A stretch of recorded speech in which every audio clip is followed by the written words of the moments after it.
लोक प्रशासन संस्थान की जोनल बॉडी की बैठक में शामिल हुए मुख्यमंत्री मनोहर लाल। कहा, सुशासन प्रभावी शासन के लिए कर्मचारियों और अधिकारियों को दें उचित प्रशिक्षण।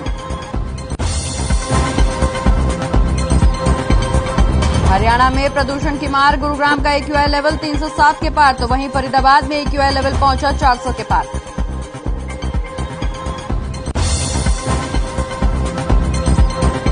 स्वच्छ सर्वेक्षण में सिरसा की कम रैंकिंग आने पर उपायुक्त अनीश यादव ने लिया संज्ञान। बाजारों, कूड़ा डंपिंग प्वाइंट और पार्कों का किया निरीक्षण। परिषद प्रशासन को दिए सुधार के निर्देश। नूंह में वैक्सीनेशन का काम जोरों पर। 5,94,742 लोगों को लगी वैक्सीन। 28 गांव में 100% हुआ टीकाकरण।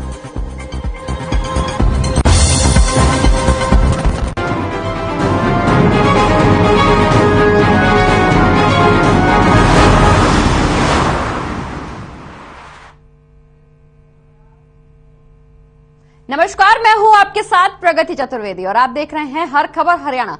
खबर एट 10 की शुरुआत करेंगे, जहां सरकार ने हाई पावर परचेज कमेटी की बैठक की, जिसके बाद सीएम मनोहर लाल ने जानकारी देते हुए बताया कि कई विभागों की आइटम्स 1000 करोड़ रुपए से ज्यादा बनती हैं, जिसको मंजूरी दी गई है। इसमें सबसे पहले शिक्षा के क्षेत्र में अगले साल से 11वीं और 12वीं के सरकारी स्कूलों के छात्रों को सरकार टैबलेट देगी। इसके लिए सरकार ने 5 लाख टैब खरीदने की मंजूरी भी दे दी है, जिसकी लागत 560 करोड़ रुपए आएगी। वहीं 15,000 ट्यूबवेल कनेक्शन को भी मंजूरी दे दी गई है, जिनकी लागत करीब 350 करोड़ आएगी। आपके साथ ही जो आदरणीय मेंबरान है और मंत्रीगण है, उनका भी स्वागत है। सर, आज 23 एजेंडा सर, ये ब्रीफ है sir. Service provider for Haryana state wide area network स्वयं के लिए हाटरॉन की तरफ से सर इसकी टोटल वैल्यू सर। नमस्कार सर। सर, ये हमारा जो स्वान, देखिए, बहुत से डिपार्टमेंट्स की जो सामान खरीदने के टेंडर लगाए जाते हैं, उसको हाई पावर परचेज कमेटी में हम लोग नेगोशिएट करके और जितना पैसा बचाया जा सके उसकी कोशिश करते हैं।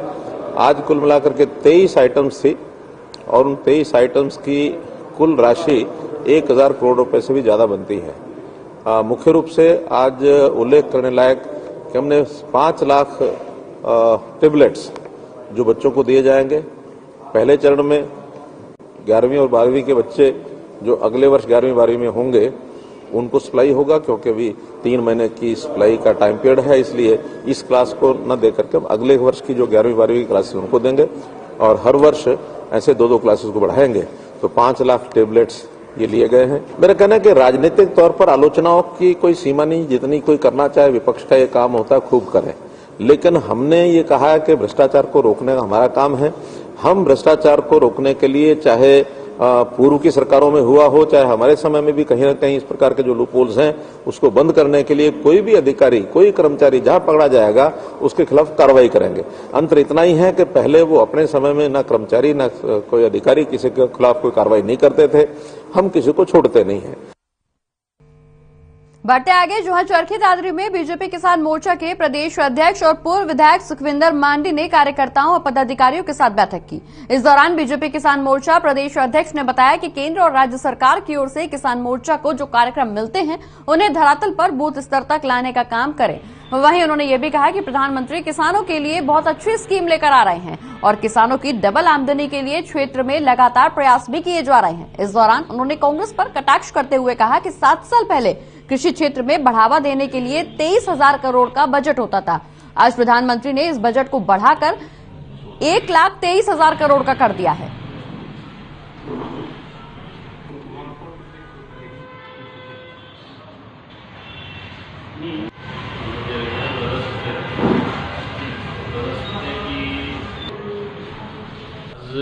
प्रदेश के प्रमुख किसान मोर्चा के सभी साथी हम बैठे थे और लगातार ये बैठकें अलग अलग विषयों को लेकर होती रहती है।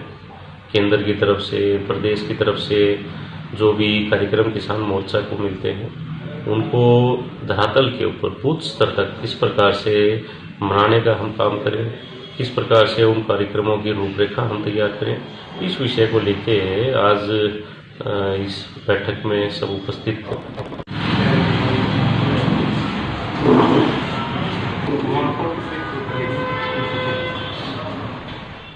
तो कार्यकर्ताओं में यहां ऊर्जा भरी गई है। बता दें कि चरखी दादरी की ये तस्वीर,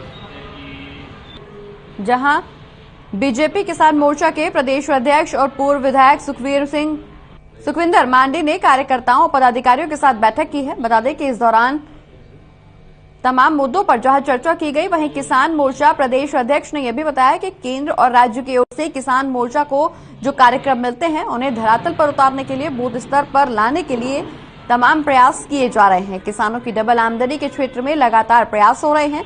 वहीं कांग्रेस पर भी उन्होंने कटाक्ष किया। 7 साल पहले की जो स्थिति बनती थी उससे भी जनता को रूबरू कराया। आपको बता दें कि कार्यकर्ताओं से सुखविंदर मांडी यहां बैठक करने पहुंचे हैं।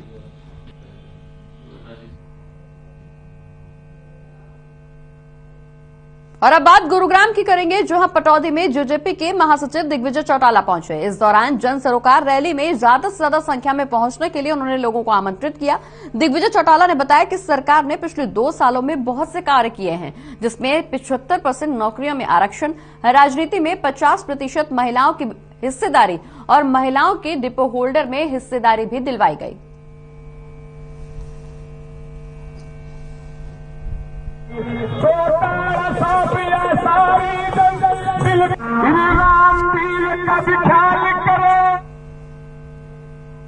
प्रधानमंत्री के कृषि कानून वापसी के ऐलान के बाद दिल्ली की सीमाओं पर चल रहे किसान आंदोलन में खाली पड़े टेंटों को भरने के लिए एक बार फिर से किसान जत्थेबंदियों ने कवायद शुरू कर दी है और नया एक्शन प्लान तैयार किया गया है। इसके लिए हरियाणा और पंजाब के किसानों की बॉर्डर पर पहुंचने के लिए ड्यूटी भी लगाई गई है। बता दें कि 26 नवंबर को दिल्ली की सीमाओं पर चल रहे आंदोलन को 1 साल पूरा होने जा रहा है। ऐसे में किसान नेता मन से किसानों को आंदोलन का लेखा जोखा देंगे।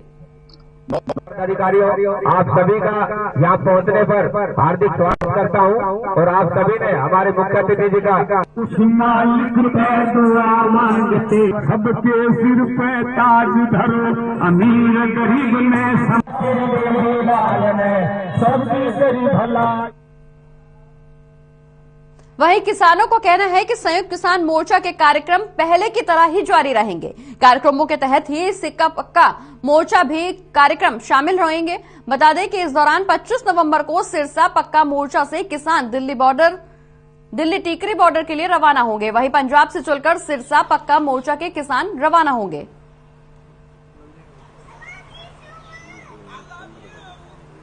पंजाब से आ रहे हैं, यहाँ से चलेंगे, रुकेंगे।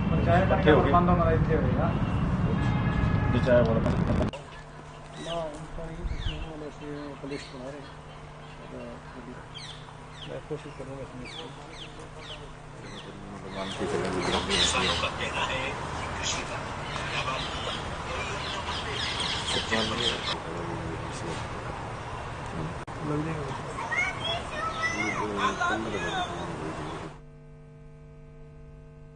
बढ़ते आगे, जहां गोला चीका उपमंडल के गांव हेमू माजरा में बीएलओ सुपरवाइजर प्राध्यापक राजू सिंह झीजर ने वॉलंटियर रेड क्रॉस टीम के साथ नई वोट बनवाने के लिए जागरूकता अभियान चलाया। 27 और 28 नवंबर को हेमू माजरा के मतदान केंद्र पर सुबह 9 बजे से शाम को 5 बजे तक नए वोट बनाए जाएंगे। वहीं 18 या 18 साल से ज्यादा की उम्र के युवा लड़कों और बेटियों के वोट बनाने के लिए जागरूक किया गया।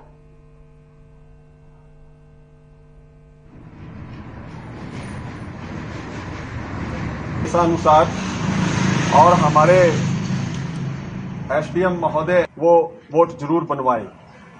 एक सामाजिक मेरे साथ गली गली में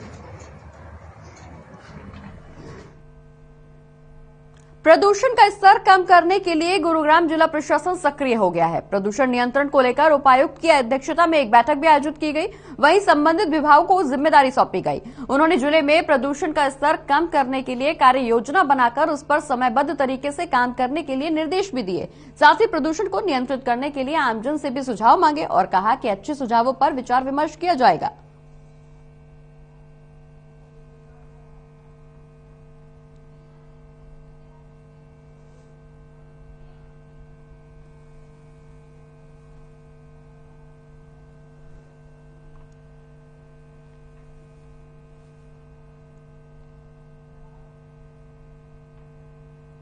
बढ़ते आगे बात अब कुरुक्षेत्र की करेंगे, जहां कुरुक्षेत्र में आयोजित अंतर्राष्ट्रीय गीता महोत्सव 2021 में पहली बार कुरुक्षेत्र के साथ साथ 48 कोस के 5 जिलों में 75 तीर्थ स्थलों पर हरियाणवी संस्कृति की झलक देखने का मौका मिलेगा। बता दें कि इन तीर्थों पर कुरुक्षेत्र विकास बोर्ड की तरफ से पहली बार सांस्कृतिक कार्यक्रमों का आयोजन करने का खाका तैयार किया गया है। इस खाके के मुताबिक हरियाणा कला एवं सांस्कृतिक कार्य विभाग और हरियाणा कला परिषद के संयुक्त तत्वाधान में सांस्कृतिक कार्यक्रमों की प्रस्तुति भी दी जाएगी। वहीं पूरे कार्यक्रम में खास बात यह है कि इस बार हरियाणा पवेलियन पुरुषोत्तमपुरा बाग में 50 लोक कलाकार हरियाणवी लोक कला के रंग बिखेरते हुए नजर आएंगे। वहीं अंतर्राष्ट्रीय गीता महोत्सव में श्रद्धालुओं और पर्यटकों के लिए पवित्र ग्रंथ गीता और आजादी के अमृत महोत्सव की थीम पर आधारित सांस्कृतिक कार्यक्रमों की प्रस्तुति करने के लिए 2 दिसंबर से लेकर 19 दिसंबर तक कई अलग अलग तरह के कार्यक्रमों के लिए कलाकारों की सूची भी तैयार की जा रही है।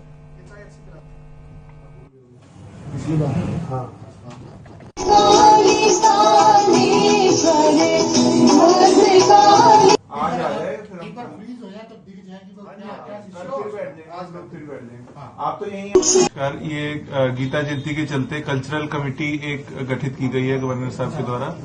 तो उसमें हम जो वेरियस इवेंट्स हैं जहां हमारी कल्चरल आइटम हो रही हैं उसकी मीटिंग रखी गई थी अभी, और सारी लिस्ट जो हैं जो आर्टिस्ट परफॉर्म करेंगे, मेन स्टेज पे करेंगे, ब्रह्म सरोवर पे करेंगे, भजन संध्या होगी, उसकी रूपरेखा एक बार ही बन गई है और फाइनल भी एक दिन में हो जाएगा।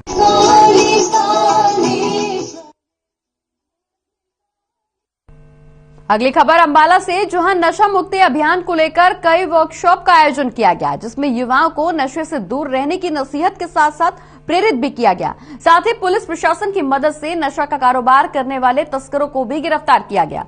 बता दें कि इस मौके पर एसपी जशनदीप सिंह रंधावा ने ये कहा कि जब तक नशा मुक्ति अभियान एक जन आंदोलन नहीं बनेगा तब तक देश नशा मुक्त नहीं हो पाएगा।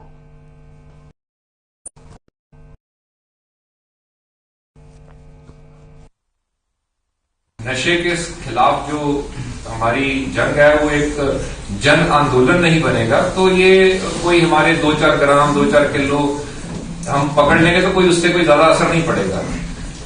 अभी कुछ टाइम पहले ही पहले हमारे जो श्रीमती भारती अरोड़ा है हमारी रेंज की आईजी, उनके द्वारा भी इसके ऊपर वर्कशॉप की गई थी। हो सकता है आप में से किसी सज्जन ने वो अटेंड भी की हो, उस दिन भी की हो।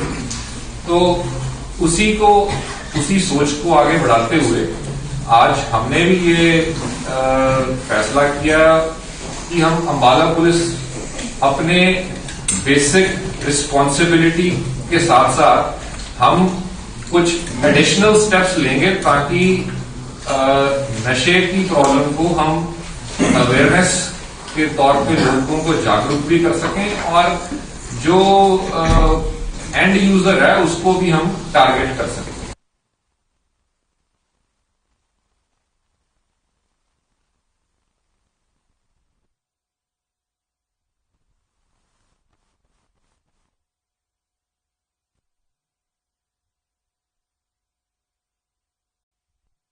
दूर रहने की इस दौरान लोगों को नसीहत दी गई है। अंबाला की तस्वीर जहां नशा मुक्त अभियान छेड़ा गया है। बता दें कि प्रदेश में बढ़ते नशे को लेकर अब जहां प्रशासन सतर्क नजर आ रहा है, वहीं लोगों से नशे से दूर रहने की नसीहत भी दी जा रही है, उन्हें अपील भी की जा रही है उनसे। बता दें कि इस दौरान बैठक आयोजित की गई है जिसमें नशा मुक्ति अभियान को लेकर जहां चर्चा की गई, वहीं लोगों के बीच नशे को लेकर, नशे से दूर रहने को लेकर जागरूकता फैलाने की रणनीति भी बनाई गई। वहीं वहां मौजूद युवाओं को नशे से दूर रहने की नसीहत दी गई। ये अंबाला की तस्वीर जहां पुलिस प्रशासन की मौजूदगी में युवाओं को नशे से दूर रहने की नसीहत दी गई। वहीं इस दौरान नशे के प्रति लोगों को जागरूक भी किया गया कि नशा किस तरह से आपके जीवन को नष्ट कर सकता है। नशे से दूर रहने में ही जीवन में भलाई है। ऐसे में युवाओं को जहां जागरूक करने की कोशिश पुलिस प्रशासन के द्वारा की जा रही है, वहीं मौके पर बता दें कि पुलिस इस दौरान नशा तस्करों के खिलाफ भी सक्रिय नजर आ रही है।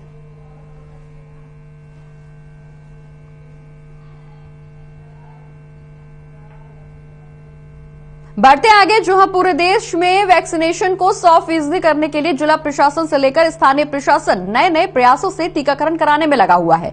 इसी कड़ी में आज पुन्हाना से वैक्सीनेशन वैन को एसडीएम मनीषा शर्मा ने हरी झंडी दिखाकर रवाना किया, जो गांव-गांव जाकर लोगों को जागरूक करने के साथ ही उनका टीकाकरण भी करेगी। बता दें कि पुन्हाना में टीकाकरण का 27% से बढ़कर 54% पहुंच गया है। वहीं कुल मिलाकर जिला प्रशासन स्थानीय प्रशासन की ये पहल कामयाब होती हुई भी नजर आ रही है।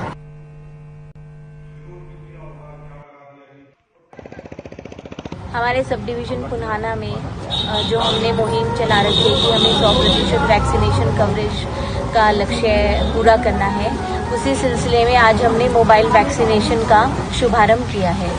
इसके तहत हर घर दस्तक में, हर घर में हमारी वैक्सीनेशन जो है लगाई जाएगी। और मैं लोगों से यही अपील करना चाहती हूँ कि जो लोग किसी भी वजह से वैक्सीनेशन नहीं लगवा पाए थे, वो आगे आएँ और इस सुविधा का लाभ उठाएं और अपने आप को सुरक्षित रखें।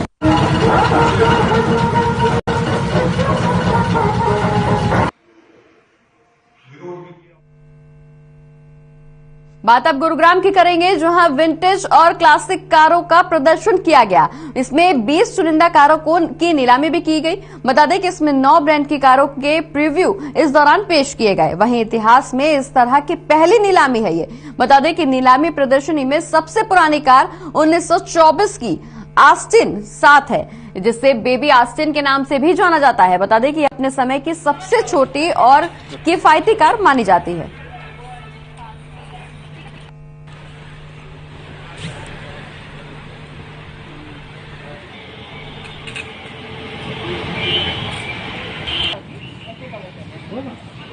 आज ये बहुत ही गौरव का दिन है कि हिस्टोरिक ऑक्शन एक कंपनी का निर्माण किया गया है। भारत के सरफेस्ट जो इसमें पैनल में लोग हैं, जिसमें हिज हाइनेस राणा मानवीर सिंह जी बरवानी, मदन मोहन जो कि मैं हूँ, अभिजीत सिंह जी बदनौर, बलजीत टाइटस, अमल तन्ना जी और सिद्धराज सिंह जी बरवानी, इन सभी लोगों ने मिलके एक ये कंपनी बनाई है जो भारत के जो नए आने वाले एंथुसियास्ट्स हैं उनको ऐसी ऐसी नायाब गाड़ियां मिल सकें जो उनके वो बहुत दिनों से जिसकी इच्छा रखते हैं उसके बारे में। क्योंकि हमारे इस जो हमारे डायरेक्टर्स हैं, इनको जो नॉलेज है, उस नॉलेज को शेयर करके हम उनको वो सब गाड़ियां दिलवा पाएं जो भारत की आर्ट है उसको दिलवा पाएं एक प्लेटफॉर्म पर जहां ऑथेंटिसिटी प्रूव की जा सके। क्योंकि हम सभी की जो कलेक्टिव नॉलेज है वो बहुत ही नायाब है, तो उसके कारण से ये एक प्लेटफॉर्म तैयार किया गया है जिसमें अभी ये ऑनलाइन जो आप गाड़ियां देख रहे हैं इनके अलावा भी पूरी लिस्ट है। और राजा मुजफ्फर अली की पेंटिंग्स हैं, 15 पेंटिंग्स हैं जिनको यहाँ ऑक्शन किया जा रहा है, ऑनलाइन ऑक्शन है।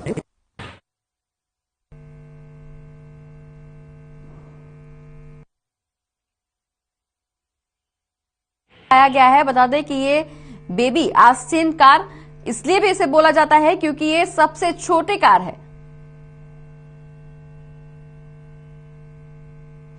बढ़ते आगे, जहां हांसी के पुट्टी गांव में बीती रात एक शादी समारोह में गोली चलने से सोनू नाम के एक शख्स की मौत हो गई। मौके पर पहुंची पुलिस ने शव को अपने कब्जे में लेकर जांच शुरू कर दी है। दरअसल सोनू अपने दोस्त विनय की शादी में शामिल होने के लिए हांसी के गांव पुट्टी पहुंचा था। इस दौरान जयमाला के दौरान अज्ञात की पिस्टल से गोली चली जो सीधे सीधे सोनू की छाती में जा लगी। वहीं घायल सोनू को पास के महम के अस्पताल ले जाया गया, जहां डॉक्टरों ने उसे मृत घोषित कर दिया। वहीं परिजनों के बयान पर मामला दर्ज कर लिया गया है। पुलिस अब पूरे मामले की जांच पड़ताल कर रही है।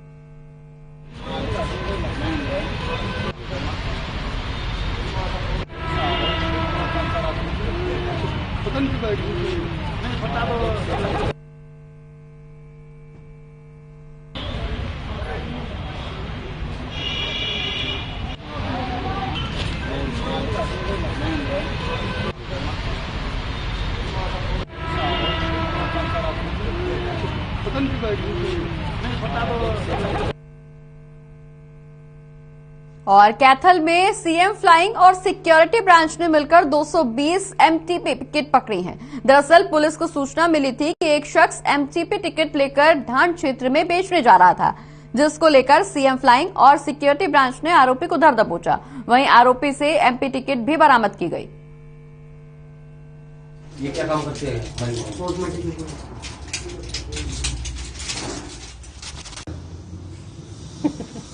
एक मिनट।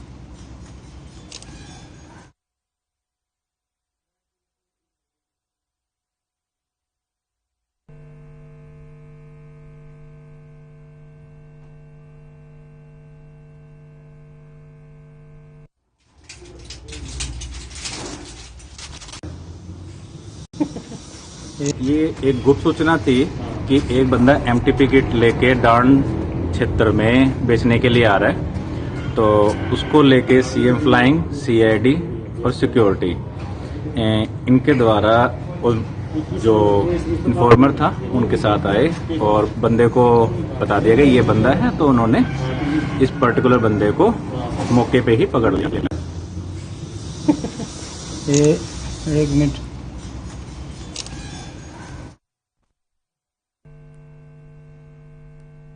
तो सीएम फ्लाइंग टीम की यह कार्रवाई देखने को मिली, जहां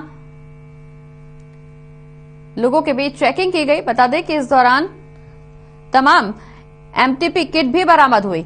वहीं मौके पर अधिकारी भी मौजूद नजर आए। बता दें कि इस दौरान पुलिस लगातार सतर्कता बरतते हुए नजर आ रही है, जहां सीएम फ्लाइंग की यह बड़ी कार्रवाई देखने को मिली है, जहां भारी संख्या में एमटीपी किट बरामद की गई हैं।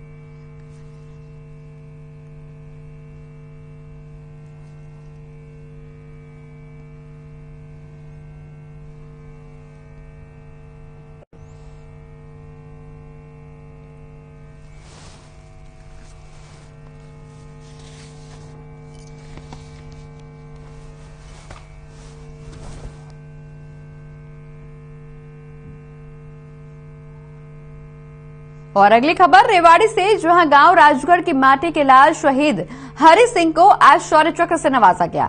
बता दें कि पुलवामा अटैक में शहीद हरि सिंह को 2 साल 9 महीने बाद उनकी वीरांगना पत्नी राधा को राष्ट्रपति रामनाथ कोविंद द्वारा शौर्य चक्र से नवाजा गया। वहीं तस्वीरों में जिन्हें आप देख रहे हैं, ये शहीद हरि सिंह की मां श्रीमती पुष्पा देवी हैं, जो आंखों में आंसू लिए अपने बेटे की प्रतिमा पर चढ़ाने के लिए फूलों से माला बना रही हैं। उनका कहना है कि जो मोदी सरकार उन्हें सम्मान दे रही है वो ठीक है, लेकिन बेटे के बगैर सब कुछ सूना लगता है।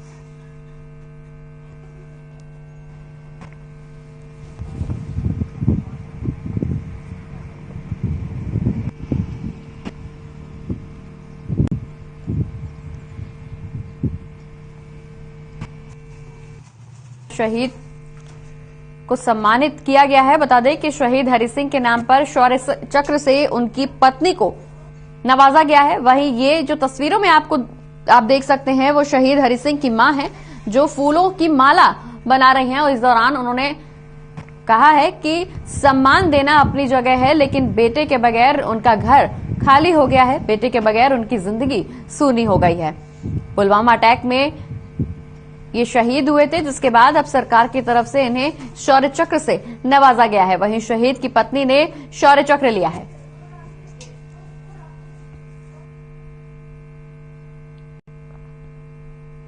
नूंह जिले के फिरोजपुर जुरका शहर के वार्ड नंबर 15 में श्री दुर्गा देवी मंदिर के ब्राह्मण चौपाल में जिला प्रशासन कार्यक्रम में दिव्यांगजनों का परीक्षण और कृत्रिम अंग उपकरण बांटने को लेकर स्थानीय उपमंडल अधिकारी नागरिक रणबीर सिंह ने कैंप का विधिवत रूप से शुभारंभ किया। इस कैंप में लगभग 350 से ज्यादा दिव्यांगजनों ने अपना नामांकन कराया।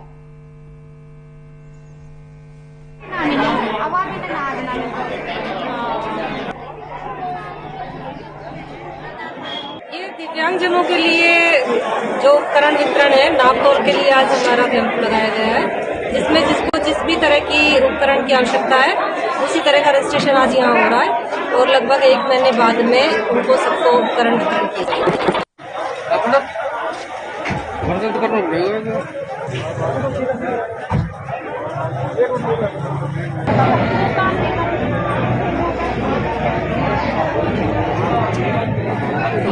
के लिए कृत्रिम अंग उपलब्ध कराने की ये पहल की गई है। बता दें कि इस दौरान कई दिव्यांगों का रजिस्ट्रेशन भी कराया गया, जहां ब्राह्मण चौपाल में ये कार्यक्रम रखा गया, जिसमें दिव्यांगों के लिए कृत्रिम अंग उपलब्ध कराने की कवायद अब तेज हो गई है। इसमें भारी संख्या में दिव्यांगजनों ने हिस्सा भी लिया है, वहीं उनका रजिस्ट्रेशन भी करवाया गया है।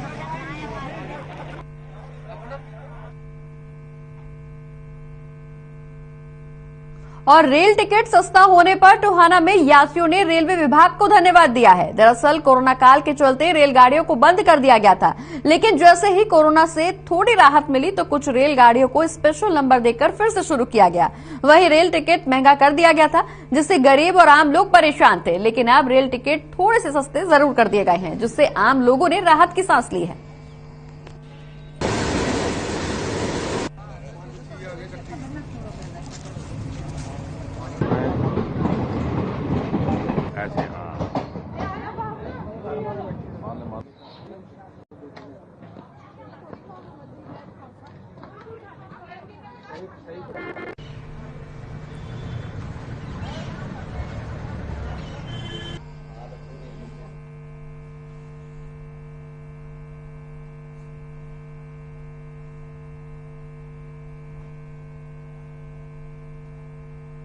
बढ़ते आगे, जहां कनीना कस्बे में लोगों की ओर से लगातार मिल रही अतिक्रमण की शिकायतों के बाद एसडीएम सुरेंद्र सिंह ने कस्बे के बाजार का दौरा किया। इस दौरान उन्होंने दुकानों के बाहर अतिक्रमण करके रखे गए सामानों को हटाने की सख्त हिदायत दी। उन्होंने दुकानदारों को आगाह करते हुए कहा कि कस्बे में अतिक्रमण किसी भी सूरत में बर्दाश्त नहीं किया जाएगा। बता दें कि दुकानदारों की ओर से लगातार किए जा रहे अतिक्रमण की शिकायतों के बाद कस्बे के बाजार का दौरा किया गया और दुकानदारों को दुकानों के आगे सीमित दूरी तक सामान रखने के आदेश दिए गए। साथ ही उन्होंने ये भी कहा कि अगर कोई दुकानदार नियमों का उल्लंघन करता हुआ पाया जाता है तो उसके खिलाफ कार्रवाई करते हुए चालान किया जाएगा।